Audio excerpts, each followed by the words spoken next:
What is difference between generate points and generate points 2? Generate points calculate standard points around the diameter at a single designated depth. If the physical part is cast, slightly wrapped, or possesses a variable taper, the probe might miss or hit too early.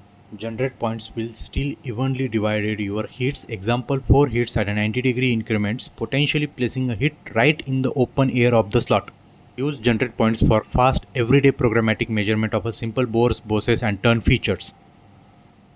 Generate points to calculate the normal vector based on the actual CAD surface mesh. It adapts the approach vector and points position so that they strike perfectly perpendicular to the material skin, preventing probe slippage on a complex contour.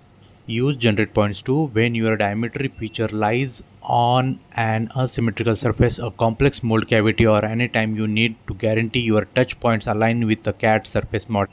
In simple sound, use generate points too for diameter purpose. Like, subscribe and comment below.